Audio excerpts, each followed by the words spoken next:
we are each the place where God shows up. That's what we know. Yes? Yes. Okay. Now, we have a tradition here in this community, and that is gold nugget tradition. And so what we invite you to do, we know and accept that there's something that is going to inspire you in today's service. Yes? Yes. And in that inspiration, we invite you to write it down, and if you feel so inclined to, at the end of service, we have a time to share the gold nuggets, to share what touched your heart, what you're taking with you from this day. Okay, so we're going to begin. My talk today is divine calling. And it starts out once upon a time. Today we're starting with a story. And this story is an old Hindu legend. I think I have it here. Oh my gosh, did I leave it on my desk? Excuse me just a moment. And talk with each other. I can't believe I did that.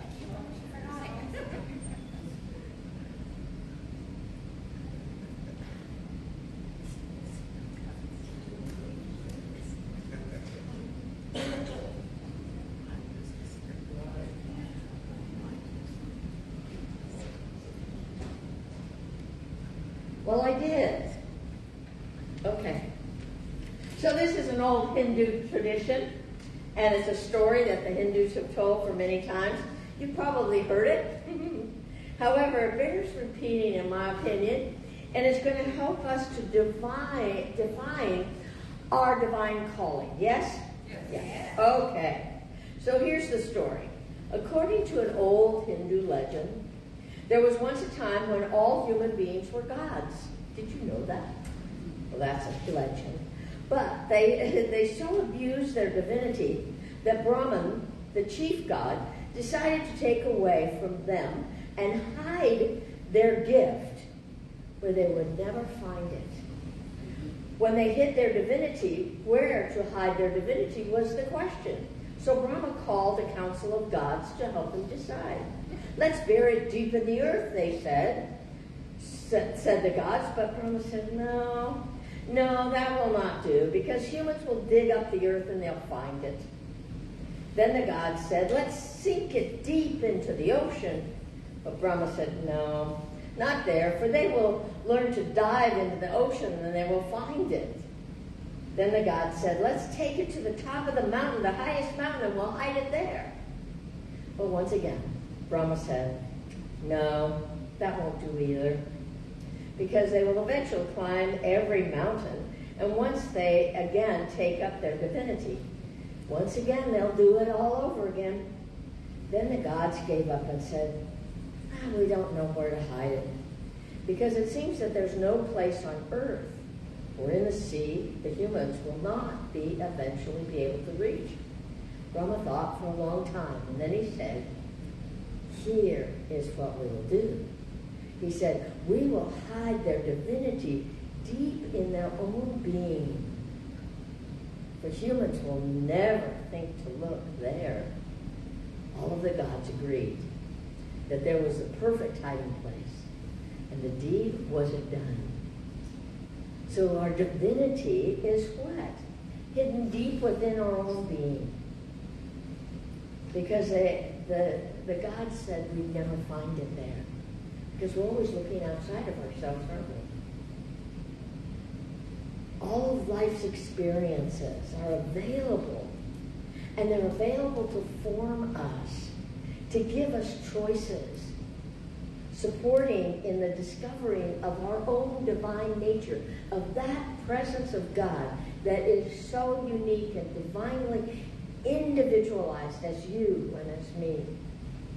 God within each one of us, to truly enjoy who we individually are. Yes?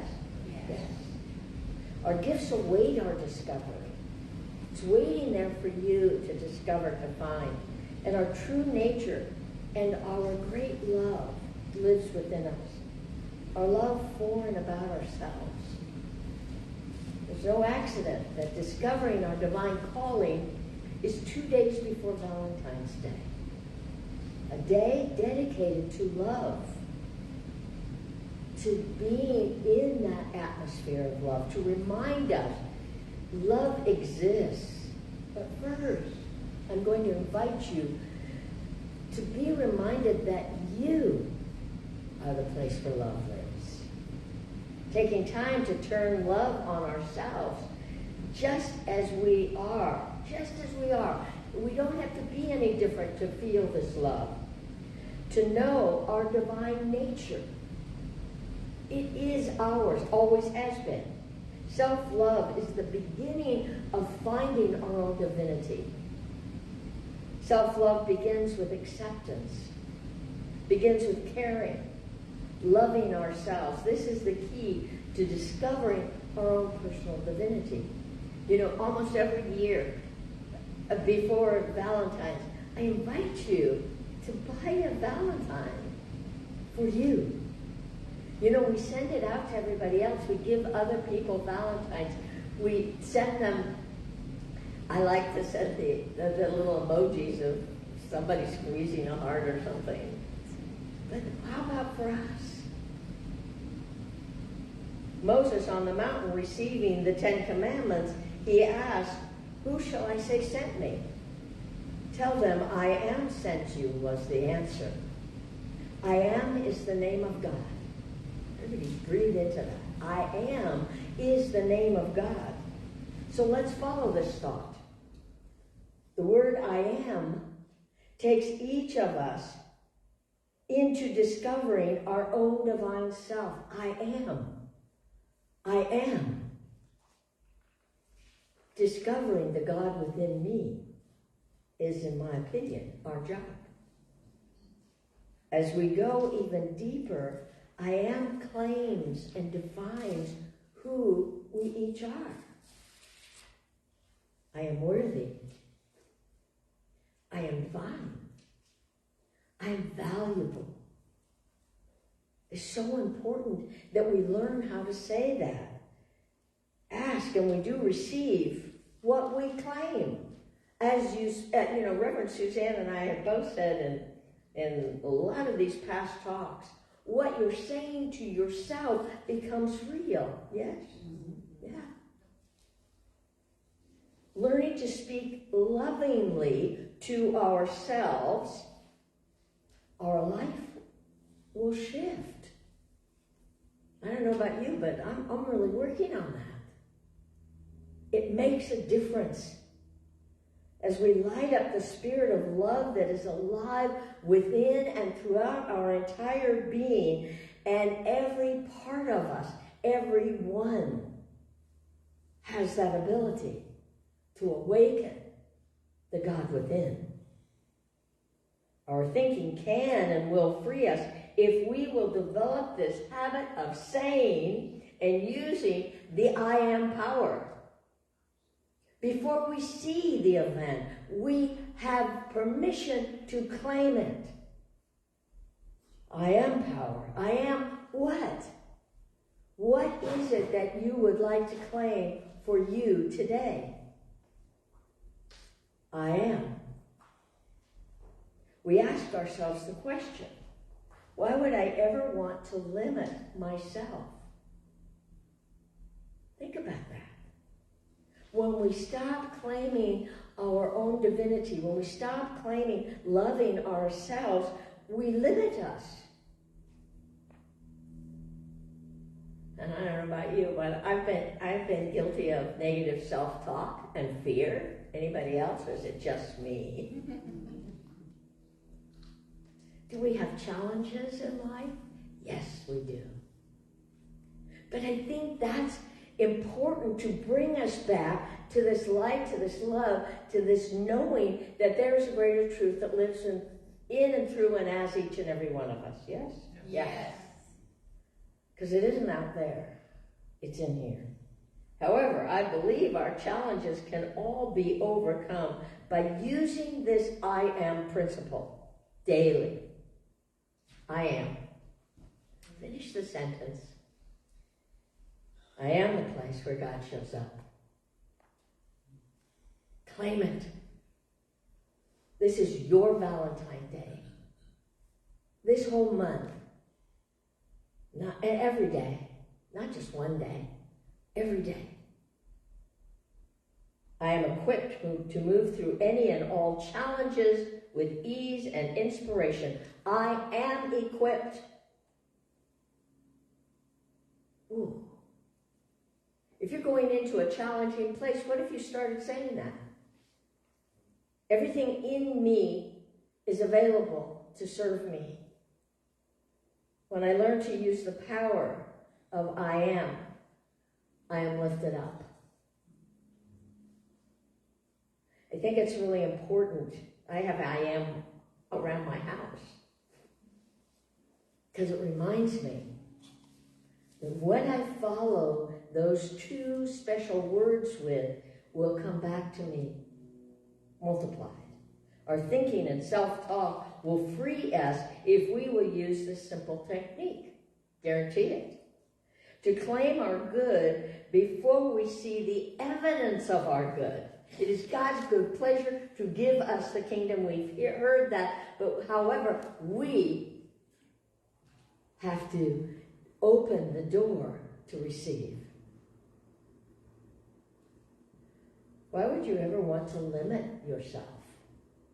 I don't know. We do it until we don't do it anymore. I've certainly done it.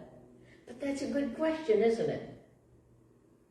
Be mindful of what you're saying to yourself this month. This is normal for us to limit ourselves until we learn the power of I am, the power that exists in those two words that help us to claim our good, to claim something greater than we ever thought possible. You know, with my arm, I keep saying, I am healing. I am healed. Ernest Holmes, our founder, spoke of a superpower. He wrote that there's a power for good in the universe, and it is greater than we are, greater than you, greater than any of us. And this power wants only our good. That's what we believe. That's what is one of the tenets in science of mind. It's only here for our good. And this power is available to all. You don't have to have a degree after your name. You don't have to be a minister or a practitioner. There is greater good that is desiring to take place in your life and in my life. And available for each and every one of us always. Because this power that is living within us wants only our good. Yes? Yes. Yes. And this superpower of support lives within us. It's up to us to claim it. And it is activated by love and in love. Love of and love for ourselves. Oh, hear that? Have you loved yourself today? Have you said your name and then said, wow, you're doing a really good job. You're really cute today. I wake up in the morning, I splash cold water on our face, and I say, you're beautiful. I don't criticize. Yeah, do I look different than I did 20 years ago? Darn right. But I'm much happier.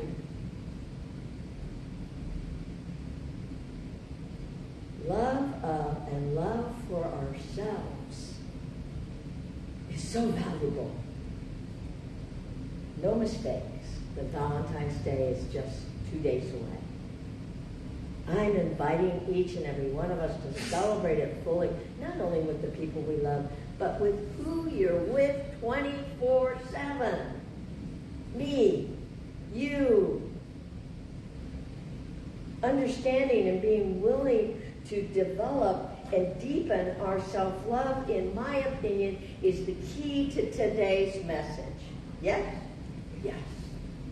The bumps in life can cause us to question if we're loved fully. But today, I am reminding you that it is not possible for you ever not to be loved by the God that lives within you.